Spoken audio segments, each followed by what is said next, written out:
So yun, good morning mga paps, mga padyak. Isang project bike na naman yung ipapakita ko sa inyo. Ito yung Mountain Peak Ninja na naka 1x12 setup. Yan, papunta to ng Daid, Camarines Norte. Napakalayo pa. Ang bilis pa kausap ni sir. Yan, dalawang beses lang siya tumawag, nag-confirm ng mga parts. Nag-uusap kami kung saan niya gagamitin. Yan, more on kalsada daw siya at minsan pupunta sila sa farm niya. At kagandahan na ito, pang exercise or pang therapy niya. Kaya ganito yung sinuggest ko na build para sa kanya. Yan. Ito yung Mountain Peak Ninja. Pinagpilian ni sir na build Mountain Peak Ninja or Everest. Yan. Pero nag-stick siya sa Mountain Peak Ninja kasi gusto niya yung plain black. Ayan, ayaw niya na may combination yung frame niya. Yan, ito yun, no? Matte color yung black niya na may glossy black. Itong Mountain Peak na pangalan, hindi siya ganun kahalata na gray na gray. Para siyang gray black yung kulay. Yan, 27.5 naka quick release. Yan.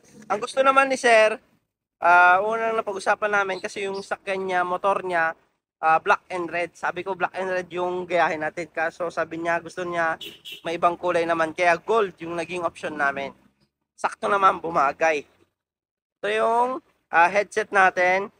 Saturn headset. Sealed bearing gold. Spacer.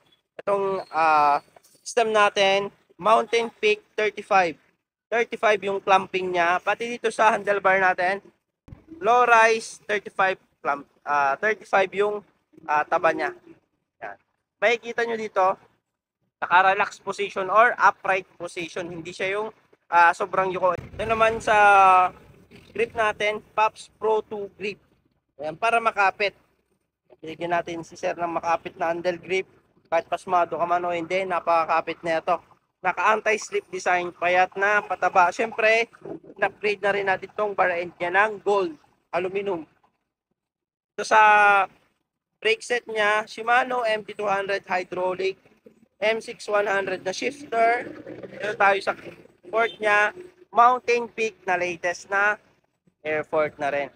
Dito sa gulong niya, ang una naming nasend sa kanya is all black.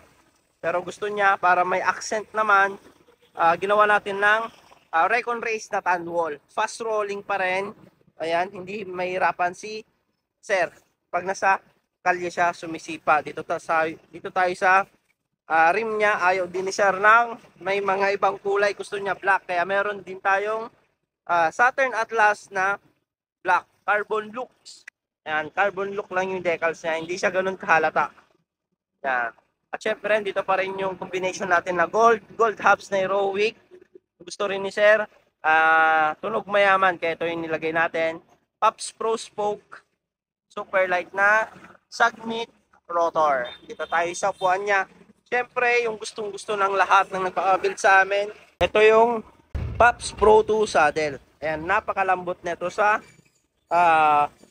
wet or napakasarap niyang upuan. Meron siyang butas para daan ng airflow, at the same time meron siyang cover para just in case man na may tumusok galing sa baba is safe pa rin yung maselan natin na parte. Kagandahan pa dito, hindi na siya yung staple. Naka-nylon plastic na siya na cover.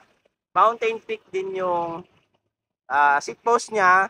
Combination pa rin ng gold para nahahati yung seat post natin mula sa frame. Dito naman tayo sa crankset niya. Jore M5100, upgraded na yung chainring natin. Kasi mga Jore na M5100 is bakal lang yung chainring niya. Pag dito kasi sa amin, na-upgrade na namin yung chainring para hindi na problema ng customer natin. Naka-narrow wide chainring na rin to at CNC siya. Dito tayo sa pedal, ganun din. Tinernohan pa rin natin sa gusto ni sir. Black and gold combination weapon, ambush na sealed bearing. Yan, napaka-smooth ng ikot niya. Dito tayo sa chain, Jore M6100, Jore M6100 na RD, syempre may clutch yan. Yan, dito tayo sa cable end niya, golden, cable stopper, golden. Ayan, di ba, Stig? Dito sa sprocket, 1152. Atong dalawang malaki niya, aluminum, mas malaki pa to sa Shimano. At ito yung hubs niya. So, ayan yung kabuuan ng bike natin na project bike na papuntang Dait, Camarines Norte. So, magkano nga ba yung build cost nito?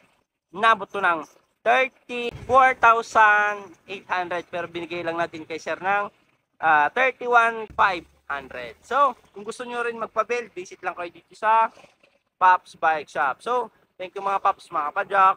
Mga nasa malalayong lugar naman na gusto magpakita ng suportas dito sa Pops Bike Shop at gusto mag-order, ayan, visit lang kayo dito sa mga legit account namin. Dito lang kayo pwedeng makipag-transact para legit at di kayo may scam. Visit lang kayo sa TikTok, Shopee, Lazada namin. Pops Bike Shop Official. Ayan, ito yung mga legit account namin. Jason Bike Parts. Bikers Need. Thank you mga Pops, mga Padjak. Ayan, dito na kayo makipag-transact at mag-order. Thank you.